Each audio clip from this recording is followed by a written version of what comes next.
Sijui kwa dakika chache leo, I don't intend to stay. Ningependa tugawane neno la Bwana. Wale ambao walikuwepo last Sunday, tulikuwa tunanena kuhusu Roho Mtakatifu. We talked about you shall receive power.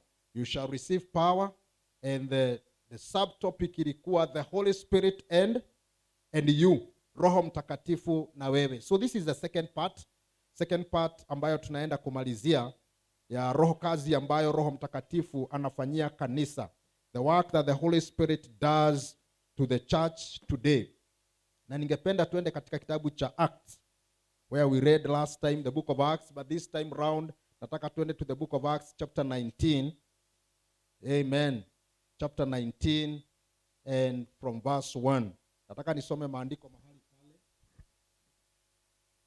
Acts 19 verse 1. Please just turn with me right there. This is more of a teaching rather than preaching. Ni mafunzo kwa sababu tulisema inatufaa sisi kama Wakristo tuweze kujazwa Roho Mtakatifu. Chapter 19 verse 1 inasema, and it happened while Apollos was at Corinth that Paul, having passed through the upper regions, came to Ephesus. And finding some disciples, he said to them, did you receive the Holy Spirit when you believed? Nataka uangalie hayo maneno. Did you receive the Holy Spirit when you did what? When you believed. Je, mulipokea Roho Mtakatifu ulipoamini? Did you receive the Holy Spirit when you believed? Bwana asifiwe sana. What did these people say? Now you can imagine, alikuwa anaongea na the disciples. Wakasema, we have not so much as heard whether there is the Holy Spirit. Leo tika kuamukira, wacha kupokea. Hata hatujajua kama kuna Roho Mtakatifu. Praise the name of the Lord. And these were disciples. Hawa walikuwa ni wanafunzi wake Yesu Kristo. People who had gotten saved. People who are following the Lord. Lakini akawauliza, when you got saved, did you receive the Holy Spirit? Bwana asifiwe sana. And I'm asking you, church, today, and those of us who are at home, because that is the church of Jesus Christ, wakati ambapo uliokoka, je, ulipokea Roho Mtakatifu? So here we are saying what? Kuna possibility ya mtu kuokoka na asipokee Roho Mtakatifu. There is every possibility for a believer aweze kuokoka na anaenda mbinguni lakini hajapokea Roho Mtakatifu. Sababu hawa walisema, by the way, wacha hata kusema mambo ya Roho Mtakatifu. We have never even heard. Tutire tuaigua. Nobody has ever told us about the Holy Spirit. Praise the name of the Lord.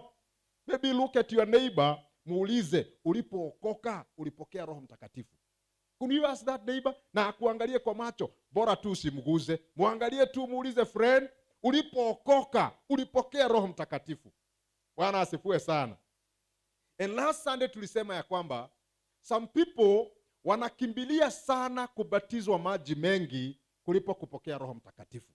They are so much in a hurry to receive ile water baptism ambayo ni baptism ya maji mengi kuliko kupokea Roho Mtakatifu. Let me tell you the truth. You can be baptized na maji mengi na ubaki powerless, a powerless Christian. Lakini hauwezi jazwa Roho Mtakatifu and you remain powerless. Bwana asifiwe sana. Any preacher who is preaching today na hajajazwa Roho Mtakatifu, that preacher is a powerless preacher. Hallelujah. Nirudie tena. I am saying this because I know. Mtu mwenye amejazwa na Roho Mtakatifu anakuwa ni Mkristo ambaye ni mwenye nguvu. Neno la Mungu linasema nini? Verse 3 inasema, and he said to them, into what then were you baptized? They said, into John's baptism. Akawaulizaje? Basi ni ubatizo gani mlipokea? Henry, ni ubatizo gani mlipokea? Wakajibu akasema, tulipokea ubatizo wa nani? Wa Yohana. Ubatizo wa Yohana ilikuwa ni nini? Ilikuwa ni ubatizo wa maji mengi.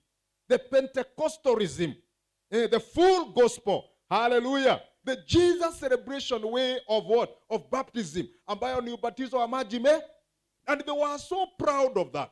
Walikuwa ni watu wenye furaha. Ulioshema na giana modo, unakutana mtu siku ya leo anakuambia, nimeokoka, nimebatizwa na maji mengi. But beyond that, they don't say anything.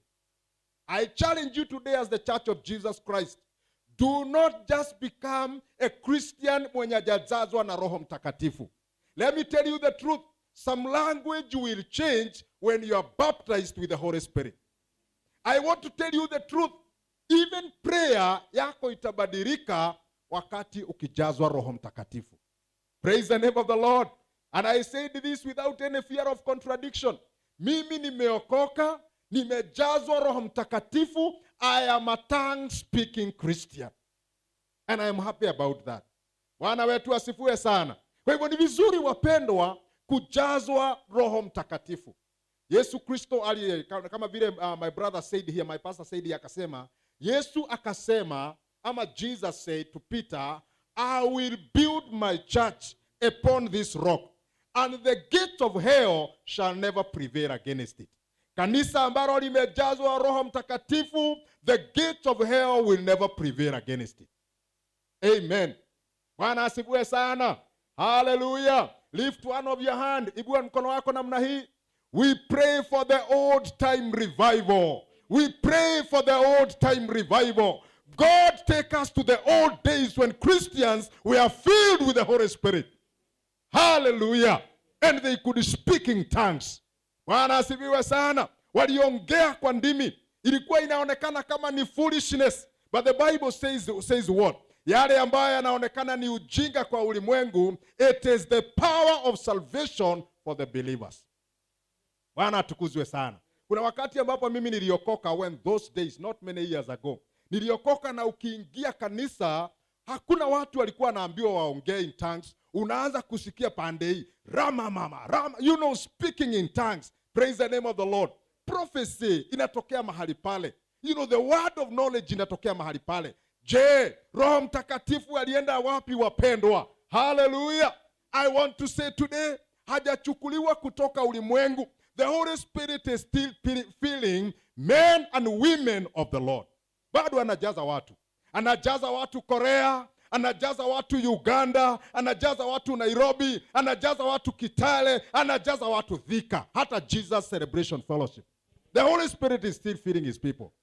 What did you receive? Ulipokea nini wakati ambapo uliokoka? Niki?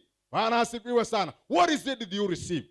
Ninasema, we will baptize you. And by the way, Brian na wengine ambao wameokolewa na Bwana, hivi karibuni tutawabatiza kwa maji mengi. Bwana asifiwe sana. Lakini ninaomba Mungu, before we baptize you with water, Bwana akujaze na Roho Mtakatifu. You become a power-packed Christian. Amen. No wonder we call people for hallelujah. Wengine wanasema hapa, not you people. Wengine wanasema makanisa ilifu. Kwa hivyo wakachukua leave. Bwana asifiwe sana. They have never stepped in their church. Sio hii yetu, because I'm preaching kwa watu wale ambao wako online. Hawajawahi step kanisa yao kwenda kuomba peke yao. Kwa sababu nini? Kanisa zilifu. But people who are filled of the Holy Spirit, they can never be stopped by anything. Wataomba hata wakiwa kwao. Hallelujah. Watakuwa wanauliza, funguo za kanisa ziko wapi? I want to go and speak to my God. Hallelujah. We need to be filled of the Holy Spirit. What did Paul do? Neno la Mungu linasema, verse 4.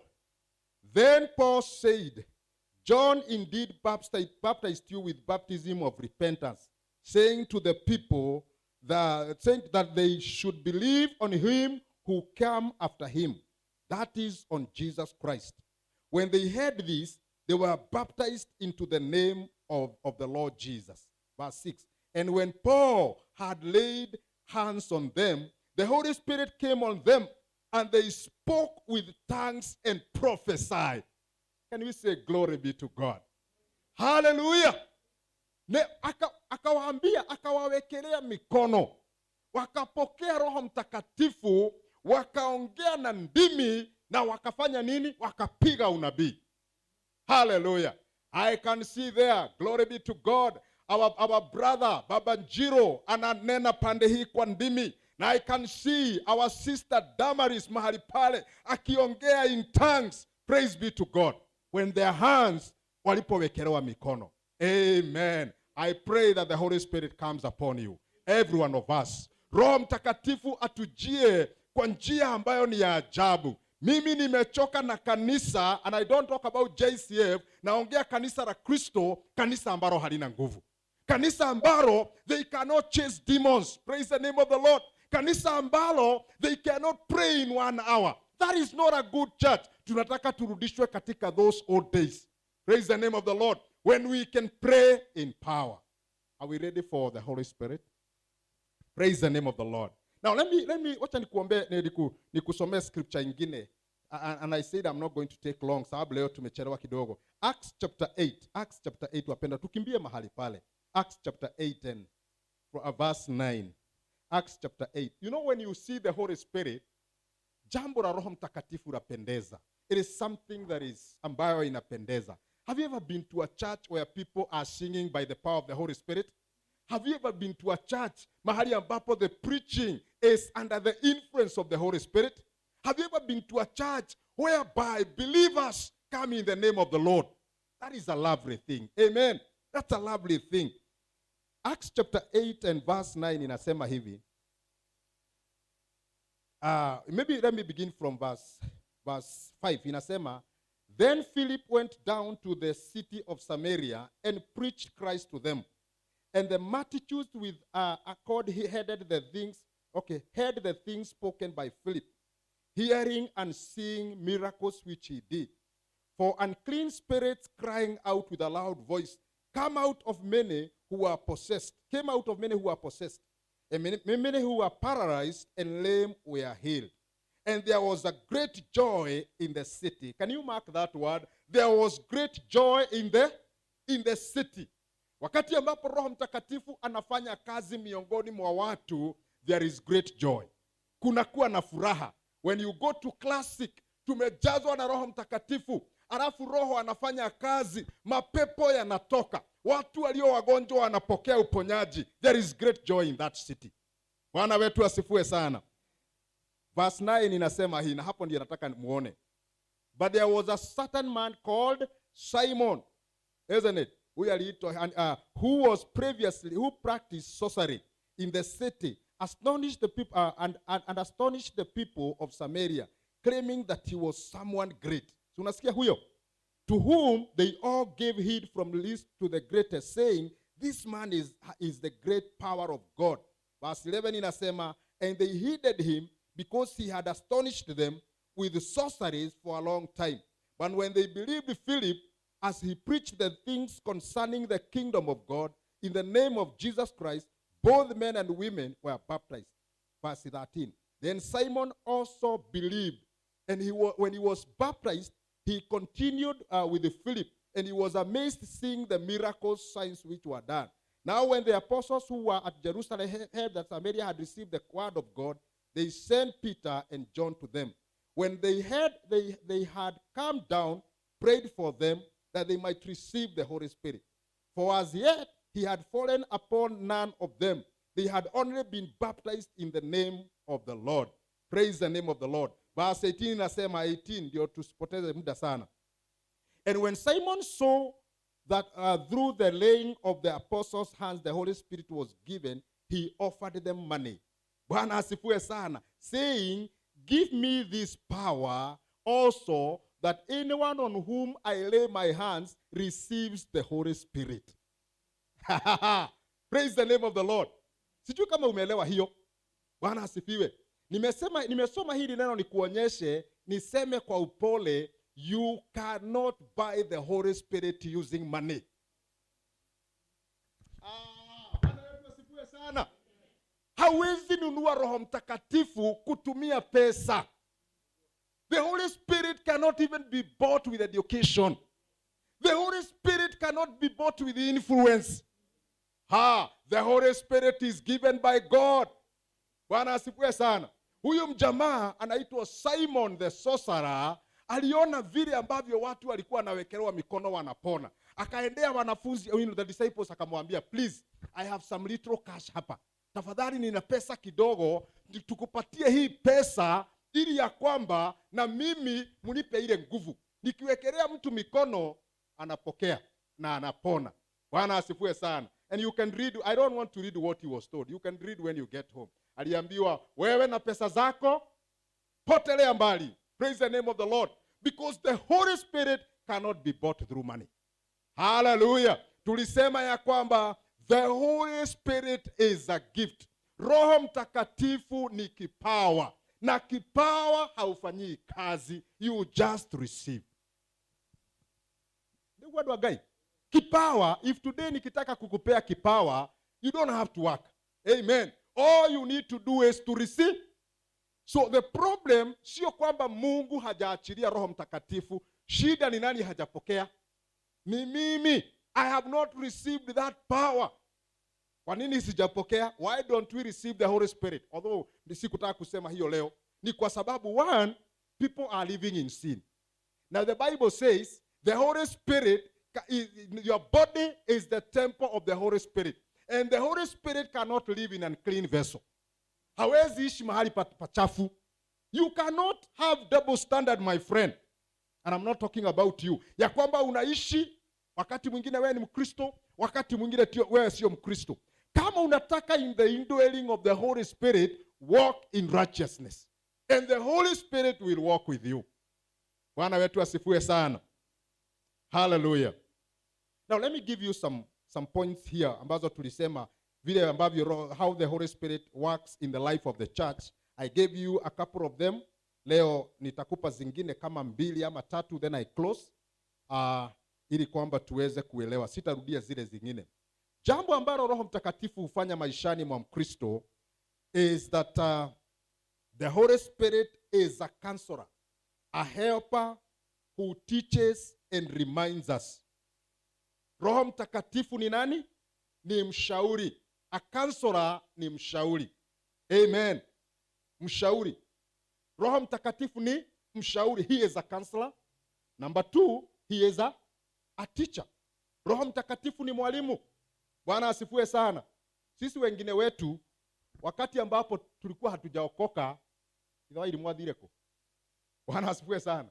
Huwa ananipatia story ya vile aliokoka na vile alikuwa. Na mimi najua na wengine hapa. Wakati tulikuwa hatujaokoka, wengine tulikuwa tunafunga nguo namna hii. Kika kamera oneko Kenya na huko. Walikuwa nafunga namna hiyo. Bwana asifiwe sana. Na unakuta tumefungua shati mpaka wapi? Bwana asifiwe sana. But when we received the Holy Spirit, he organized us. Here. Akatuweka hivi. Ndio unasikia watu wanasema watu wakiokoka wanapeangwa masuti kanisani. Hakuna mtu anapeangwa suti kanisani. Nobody. Ni wangapi tumepea JCF? Watu wengine wanasema wanapeangwa maskati. Ni maheago maskati madhi. Hatupeangi watu. I want to declare tu hatupeangi watu. Lakini unapopokea Roho Mtakatifu, he organizes you.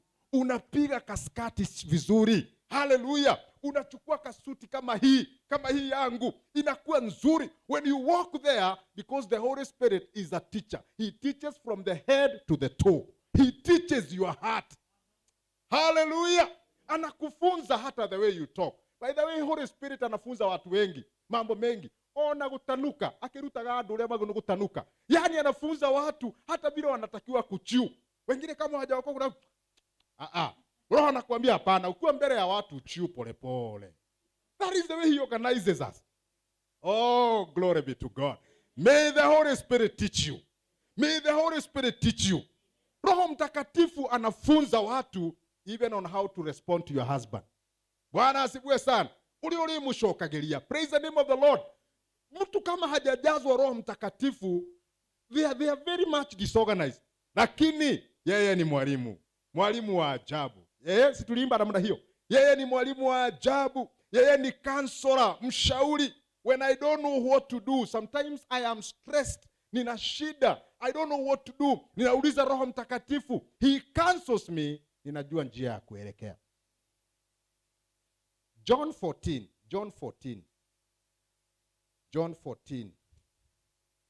and verse 16, tuanzie 14 verse 16, then I go to another. John 14 verse 16 inasema hivi. Hebu listen, just listen if you don't mind. Inasema, maybe nianzie verse 15, inasema, if you love me, keep my commandments. And I will pray that the Father, and he will give you another helper, that he may abide with you forever. Amen.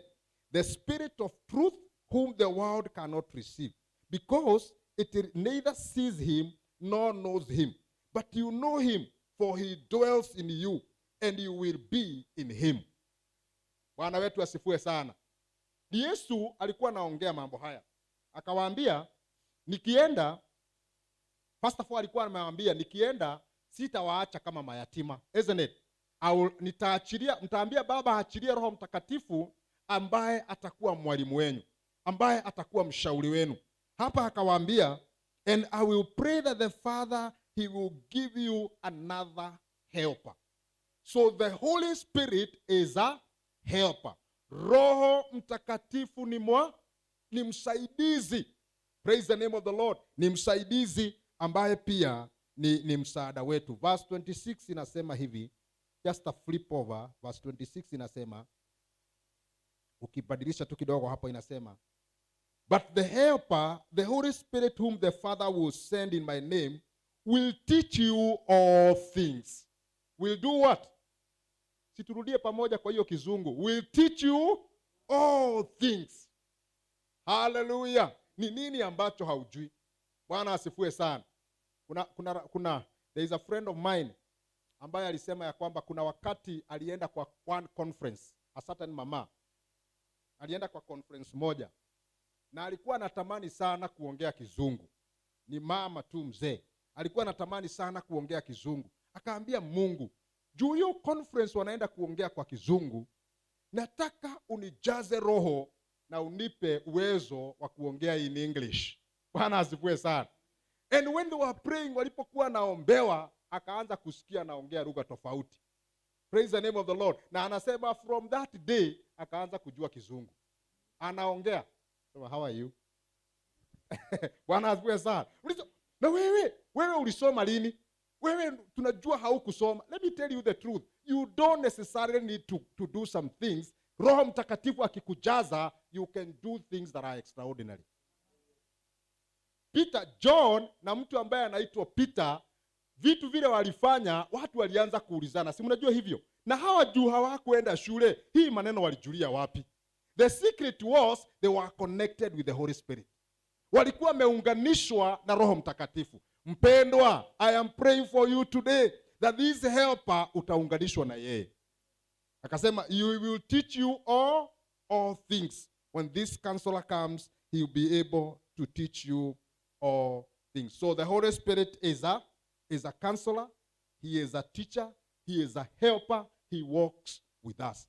Wakati tulikuwa tunajifunza hapa tulisema last time, Romans ilituambia wakati mwingi hata hatujui vile tunatakiwa kuomba. We do not know how to pray. Si ndio tulisema hivyo? The Holy Spirit enables the believer to do what? To pray. We don't know how to pray, but he enables us. He enables us. Romans chapter 8 verse 26 ndio tulisema, he enables us with the glories of the Spirit. Anakusaidia so that you can be able to pray. Number 6 in our progression. Number 6. Sababu tumesema hiyo ingine ni kwamba the Holy Spirit anakuwa a helper. Jambo lingine huwa anafanya ni kwamba the Holy Spirit convicts the world of sin. Roho Mtakatifu anafanya nini? Anafanya ulimwengu ujue ya kwamba wako katika dhambi. Roho Mtakatifu husaidia hata Mkristo kujua amefanya dhambi. Amen. Watu wengine ambao hawajaokoka, the psychologist ambao they want to teach their own things, wanasema kitu inaitwa conscience. Ndio? Conscious. Ati kuna conscious.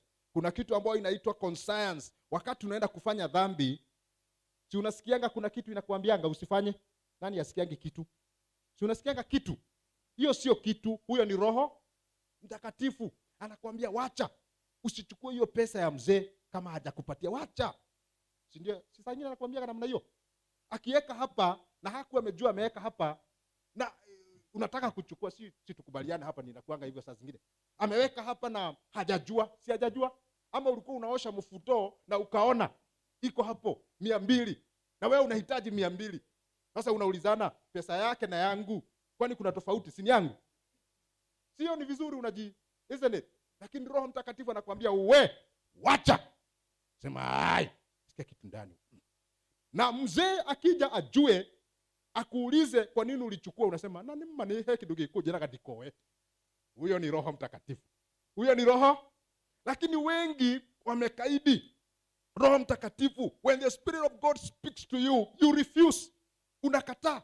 Unasema I'm going to do it. Bwana wetu asifiwe sana. And let me tell you the truth.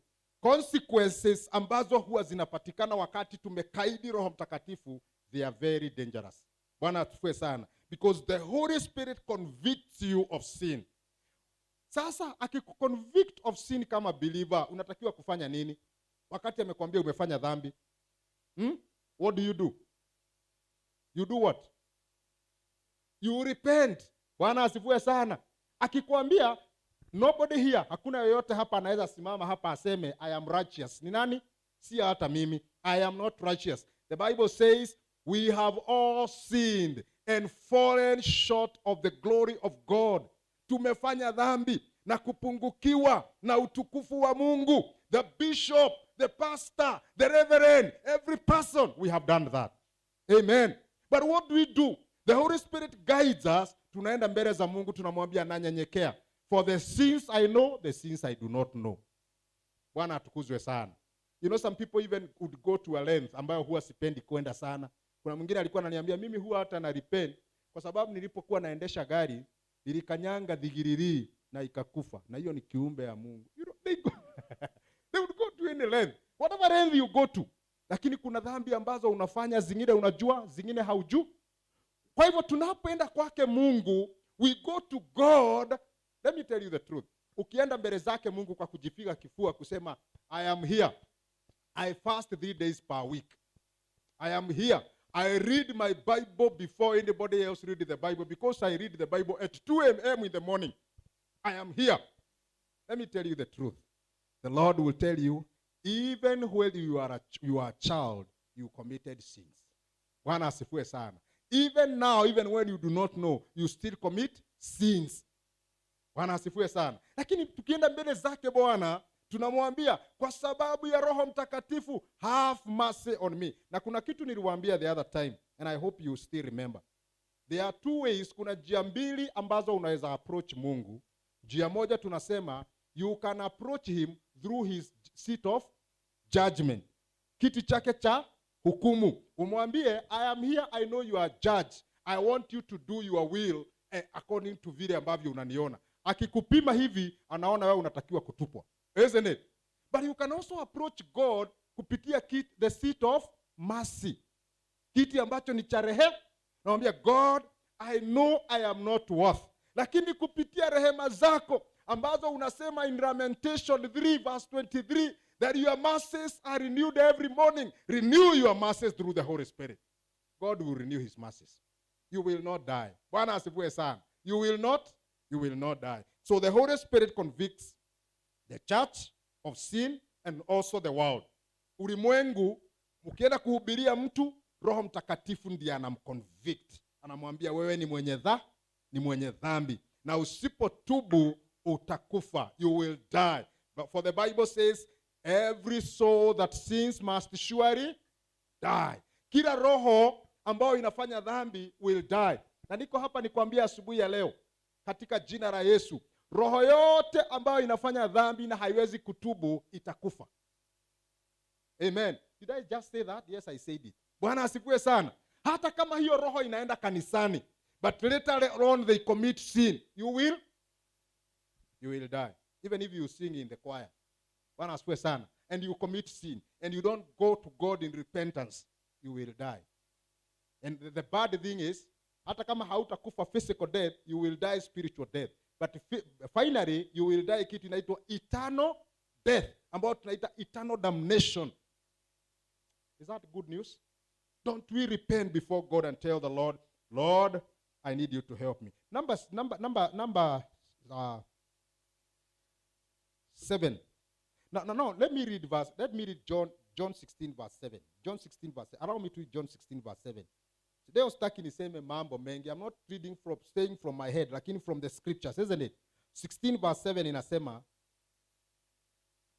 nevertheless, I tell you the truth, it is to your advantage I go away. For if I do not go away, the helper will not come to you. But if I depart, I will send him to you.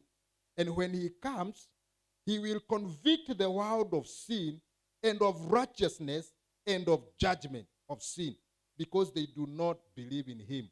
Of righteousness, because I go to my Father and you will see me no more. Of judgment, because the ruler of this world is judged. Sawa sawa? Hiyo ndio kazi Roho Mtakatifu anafanya. And he is doing it even today. Praise the name of the Lord. He is doing it today. Convicting people of righteousness and of sin. Bwana wetu asifiwe sana. Number 7, what the Holy Spirit does. The Holy Spirit dwells in the believers and he fills them. Roho Mtakatifu anaishi ndani ya watakatifu. Where does the Holy Spirit live? Si unisaidie kuuliza mwenzako, Roho Mtakatifu anaishi wapi? Where does the Holy Spirit live? Si umuulize, where does he live? Je, Roho Mtakatifu anaishi wapi? Anaishi kwa mawe? Anaishi kanisani? Where does he live? The Holy Spirit, sema, the Holy Spirit lives in me. Roho Mtakatifu anaishi ndani yako. Let's go to the book of Corinthians. Wakorintho wa kwanza. 1 Corinthians chapter 3 and verse 16. 1 Corinthians chapter 3 and verse 16 inasema hivi. Tuko hapo, wapendwa? I am almost finishing. 1 Corinthians chapter 3 and verse 16 inasema hivi. Can we read it together, verse 16? Now read the translation huko naye, Kikuyu, wherever. 1, 2, 3. Haya, wengine wajapata, tungoje wale wanajapata, tungoje tu kidogo. Because I want us to read that together, isn't it? Shall we read even those of us who are at home? 1 Corinthians chapter 3 and verse 16. Do you not know that you are the temple of God and the Spirit of God dwells in you? And verse 17.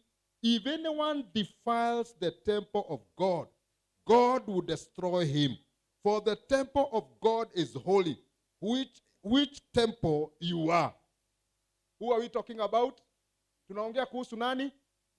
Sio sisi. Kwani hapa inasema mimi. In fact, tunapoangalia inaposema you, inaongea na ile tunaita first person singular, isn't it? Mtu wa kwanza, inaongea kuhusu mimi. Kai mutoi, kana kai utoi. Wewe ni hekalu ya Roho Mutheru. Kwani haujui ya kwamba wewe ndiye hekalu ya Roho Mtakatifu? I declare to us today, initially, wakati ambapo Yesu hakuwa amekuja, according to Genesis, inasema Roho Mtakatifu alikuwa anatembea, isn't it? The Holy Spirit was hovering over the faces of the earth, because the earth was formless. Ndio Biblia inasema hivyo. Alafu akasema let there be. Wakasema, but from the time Yesu alipokuja, siku hizi ambao tunaita the dispensation of grace, the dispensation of grace, kutoka siku hiyo, the New Testament, Roho Mtakatifu anaishi ndani ya Mkristo. Anaishi ndani ya Triza. Anaishi ndani ya Rufus. Anaishi ndani ya Damaris. Anaishi ndani ya Joshua. Anaishi ndani ya Zacchaeus. He lives in people's lives. Lakini neno la Mungu linasema nini? If you defile ile temple ambayo Roho anakaa, hata Mungu atakudestroy. Bwana asifiwe sana. Na wanda ndio tunasema, unaonanga mtu anakata mpaka tattoo. Zinaitangwa tattoo huku. Anakata wapi? Tattoo. Wanakata everywhere. Sijui mnaelewa mambo hiyo nasema. Unakuta amefanya nini? Wengine wamevaa hapa ni kama ile buri nataka iwekwe hapa ivurutwe. Anawekanga hivi vipini. Ushaziona? Na ninasikianga wanawekanga mahali kwingi. Bwana atukuzwe sana. Glory be to God. Wanaweka vipuri everywhere. Bwana atukuzwe sana. Ukimwangalia unamuuliza, je, unafikiria roho ataishi huko kwa vipuri? You think so? I know that is wengine wasema unajua sio mwili. Let me tell you the truth. Usiseme ya kwamba mwili ni mwili wangu, ati my body, my choice. Hapana, sio wako. The Holy Spirit lives in you. And if you destroy that body, ndio unatakiwa kuifeed vizuri, unatakiwa kufanya exercise, unatakiwa kukaa vyema, because the Holy Spirit dwells in you. Bwana asifiwe sana. Na wakati tunasema hii mwili, we are also talking about the inside. Hallelujah. Kwa sababu tulisema last time when I was teaching here, tulisema the body of a man inakuanga kitu inaitwa nini? Tulisema inaitwa nini? Trichotomous. Tulisema trichotomous. Bwana asifiwe sana. Hiyo inamaanisha nini?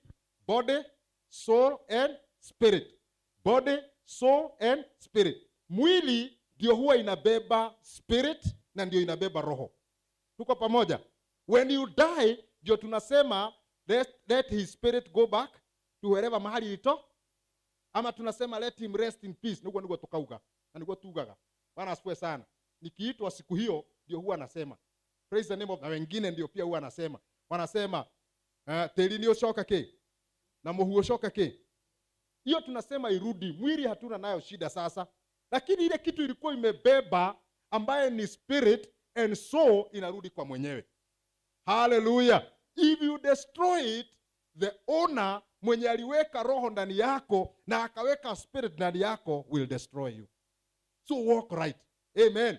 Usipeleke Roho Mtakatifu kwa baa. Hapana, hata hakaangi huko. Bwana asifiwe sana. Hallelujah. Hey, tuko pamoja wapenda, si? Usimpeleke kila mahali. Hallelujah.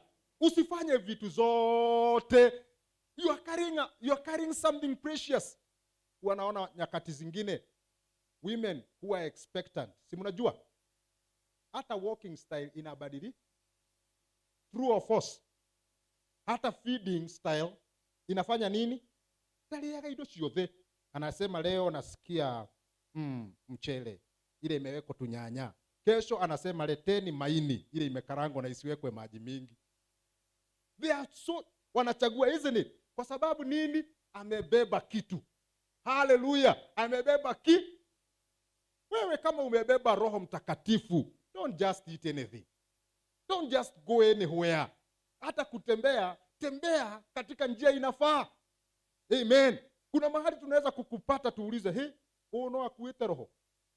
Kuna language nyingine unaweza kuwa unaongea mpaka watu washangae. Hallelujah.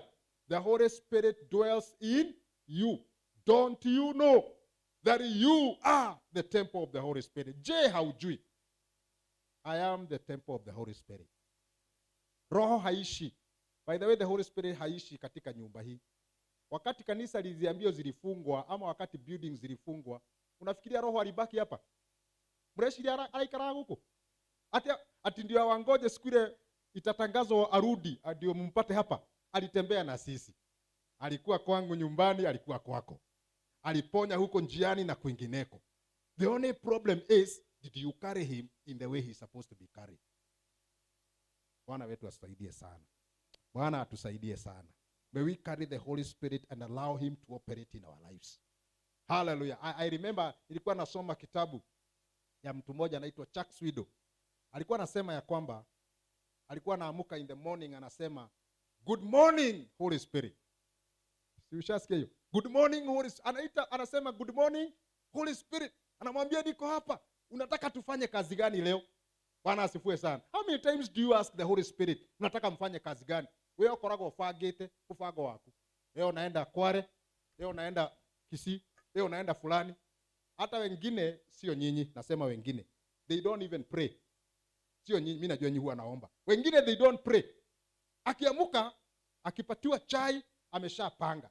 But I thank God for a believer. Mwenye anauliza Roho Mtakatifu, unataka tufanye nini leo?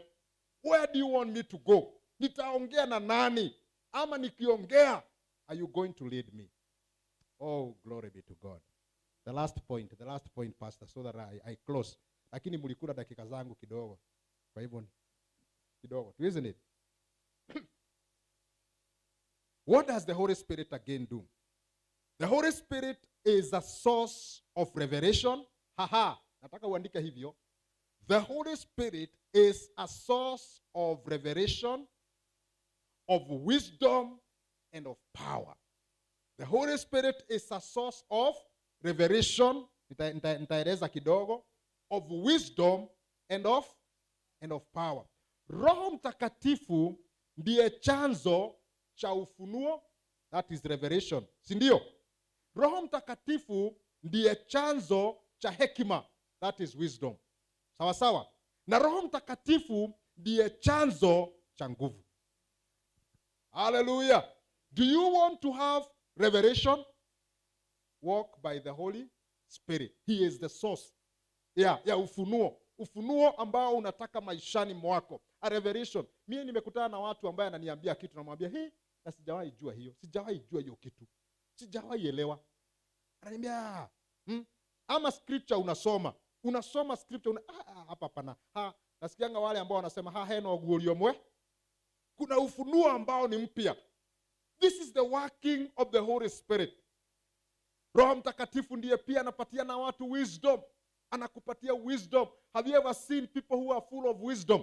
Ana wisdom. Hata mkiongea nasema, this guy has a lot of wisdom. Lakini pia kuna Wakristo ambao hawana. Ni kweli? Kunao? No, anaweza kukuuliza swali alafu ushangae. Isn't it? Nakuuliza tu swali mbele ya watu hivi. Sema, watakuona shati yege brother ukawa nao neno kanisa. Na anakuuliza mbele. Alafu anasema, unajua nilikuwa namsaidia tu akujage na ingine. Si ungemuita kando. Wisdom dictates ukuje uniite kando uniambie. Si ndio wapendwa? Some wisdom. Hallelujah. Who gives wisdom? Do you know there is kuna tofauti ya wisdom and knowledge? Kunaye? Knowledge is acquired. Ndio walimu huwa anafunza mashuleni. Unaenda shule unafunzwa. Wisdom, hata ukifunzwa knowledge, unaweza funzwa knowledge ukose wisdom. Kweli? Bwana asifiwe sana. Lakini unaweza pata uko na wisdom, uongezewe knowledge, uwe a better person. Bwana asifiwe sana. Ndio unapatanga watu wamesoma, wamepata degree, wamekuwa professors, wako na mambo kama hayo, lakini asubuhi unaweza mpata kwa mtaro akiwa na suit na tai imeenda hivi. Na amesoma, lakini ana knowledge, hana wisdom.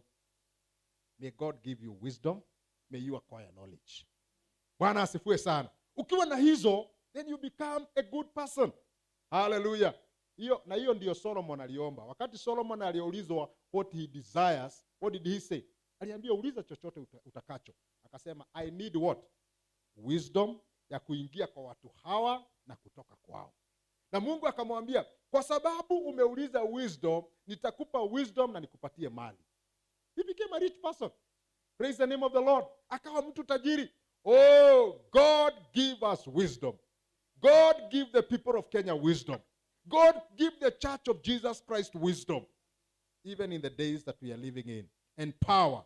Power, of course, it is sio political power, ni the power of the kingdom. Nataka ukienda nyumbani, andika tu hii, because I'm not going to read for you, because my time is up. 1 Corinthians chapter 2, verse 10 to 11. 1 Corinthians chapter 2, verse 10 to 11. Andika tena hii scripture. Acts chapter 1, verse 8. Matendo ya Mitume 1:8. Ephesians chapter 1, verse 17 to 20. Waefeso 1:17 mpaka 20. Sinisome tu moja kwa hizo alafu hata nimefunga kitabu. Hallelujah. Lakini nakusomea hiyo. 1 Corinthians chapter 2 verse 11. Inasema hivi, for what man knows the things of a man, except the spirit of a man which is in him? Even so, no one knows the things of God except the spirit of God. Verse 12. Now we have received not the spirit of the world, but the spirit who is from God, that we might know the things that God have been freely given to us. Tuko pamoja? Ni nani anaweza elewa hata mwanadamu isipokuwa awe na roho wa mwanadamu. That is it. Lakini anasema hapa, now we have received not the spirit of the world, but the spirit who is from God. Roho ambaye anatokana na Mungu, that we might know the things that have been freely given to us by God. Ili tuweze kujua mambo ambayo tumepatiwa bure na Mungu. Do you know we are rich? Christians, sijui kama si mnajua sisi ni tajiri. But kama haujui ile utajiri ambayo Mungu amekuachilia, you cannot claim that wisdom. You cannot claim that riches. Because you do not know. Hallelujah. Lakini Mungu akiachilia ufunuo wake na neema yake uweze kuelewa, then you will understand I am a rich person. Hallelujah. I am a rich person. Praise the name of the Lord. I pray that God gives us wisdom. I pray that the Lord aachilie ile neema yake kwetu, so that we can have that revelation, so that we can have that wisdom, so that we can have that power, na tuweze kutap that power in the name of the Lord. Shall we bow our heads in prayer? Those of us who are at home, I invite us to pray that God gives us his spirit. My friend, I don't know whether God has filled you with his spirit. Sijui ni wangapi tumejazwa Roho Mtakatifu. And you know, we don't work so that we can receive the Holy Spirit. It's a gift. The Bible says he is freely given to us. Ephesians inasema that when he ascended, he gave gifts to men. Alipatiana vipawa kwa wanadamu. He gives those gifts freely. Anaachilia Roho Mtakatifu kwetu kwa kupenda. We only need to be a free vessel. Chombo ambacho kinaweza tumika katika kazi yake. Bwana, tujaze kwa Roho wako. Lord, fill us with your grace today. Fill us with your power to overflow. Fungua tu kinywa chako, mwambie nijaze kwa Roho wako. Fill me to overflow. Fill me to overflow. Bwana, nijaze kwa mema wako. Nijaze kwa Roho wako. Oh, those of us who desire to speak in tongues, tell the Lord, ambia Bwana, ninahitaji kuongea na dimi mpya. Oh yes, it is the manifestation of God in our lives. Fill me that I can overflow with your grace. Fill me that I can overflow with your power. Fill me that I can overflow with your grace this morning. Uraka shontara babozia. Rima mama mama soko tayari babo. Rikatoto robo sikaya bana. Father, fill us with your power. Nijaze mara tena Bwana. Nijaze upya na Roho wako. Nijaze upya Bwana wa uwezo. That I can walk by your spirit. Father, fill me today. Fill me today. Fill me today, Jesus. Fill me today, King of glory. Jaza kina mama Bwana. Jaza vijana, jaza wazee. Fill them with your power. Oh God, wherever they are watching us from today, that they are going to be filled with your grace. The spirit that enables. The spirit that enables. Stand on your feet, church. Let's stand on our feet and tell the Lord to fill us today. Let's tell the Lord to fill us today. Tumwambie Bwana, I need to be filled with you. I need to be filled with your power. Nijaze kwa uwepo wako. Nijaze kwa nguvu zako. Just speak to the Lord, telling him to fill you today. Oh, fill me. Nijaze upya Bwana wa uwezo. Nijaze upya Mungu wa baraka. Fill me to overflow. Fill me to overflow. Glory be to God. Ramamamama sokataya rababozina. Rikaya babo soko ya rababunina. Rikatara rababo sakaya ramama. Lord, rikatoro robobobobo. Shikaya rababozina. Fill your people with your power. Wajaze kwa nguvu zako. Wajaze kwa neema yako. Wajaze kwa nguvu zako Bwana. Rikamamama zona. You are the Lord. Oh Shakara Mama. We thank you, Jesus. We thank you for your power. We thank you for your grace. We thank you for your faithfulness. We thank you for your goodness. We pray that you will feed us. Ramakoshatara Baba. If there be anyone of them who is sick, Let your Holy Spirit work in their lives. If there be any one of them who is sick, Lord, Rikosharia Bobo, Shikara Mama, Tirakoshinara, Torabikosoriba, Rikatororo Bobo. Pray that your power will fill your people in the name of Jesus. In the name of Jesus, we thank you, Father, for your power. Shikiri Baba Sina, Rakatana Ribabo Santaraba, Kurababa. Fill your people today. Fill your people with your grace, with your anointing from above. Shiturababo Zina. We repent every sin. We repent every sin today. We repent every sin. We repent every sin. Oh, Rababo Shikayama. Thank you for your favor. Thank you for your grace. Oh, Kayababo Shikanarababo Shikayarababazina. Open your mouth and tell the Lord to fill you today. Ambia Bwana kujaza siku ya leo. You are not going to leave this place before he fills you. Wacha kujaza roho wake. Sharabo kontarebabo. Rima mama mazia. Riku kokoko satarababa. Rama mama. The spirit of prophecy. The spirit of prophecy. The spirit that fills us. Fill us today. Fill us to overflow. Fill us to overflow. Roma mama soparababoshi rikankatura rababosina rima mama shikara rabababa zurira rabababa zontorobobo shikaya rababa roma mama shikiri babosina kotarabibo sontara rababa rima mama. Fill your people. Let your power overflow. Let your grace overflow. Shikarababosina. Romomomomomomomo. Shikiribabababasina. Lord, fill your people with your power and your grace. Every spirit that is not from God, I rebuke you today. I rebuke you today. Walk by the power of God and by the grace that comes from above. Shikaya rababosina. Romomomomomomomo. Rikaya rabababasinta. Let your power overflow in the name of Jesus. Let the power of God fill this lady. Fill this lady today. Fill this lady today. Fill this lady today. Shaka karababa. Rima mama. Roka tantari ribabona. Fira kona. Piga magotia ko reba baba shina. Piga magotia ko riba baba sinta. Roka ya rababa sina. Lord, we declare your favor. Fill your people. Fill this lady with your grace. Fill this lady with your power. Fill this lady with your anointing. Lord, we thank you for your grace. Thank you for your power. Oh, glory be to God. Oh, glory be to God. Glory be to God.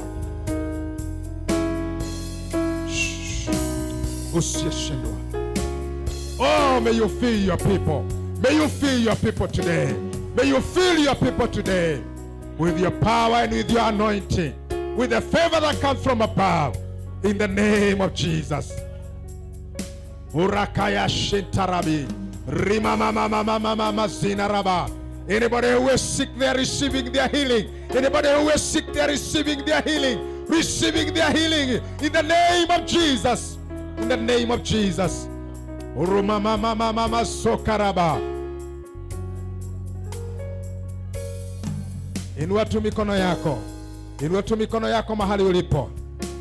Just lift up your hands wherever you are today. Inua tu mikono yako mahali ulipo. The Spirit is moving in this house.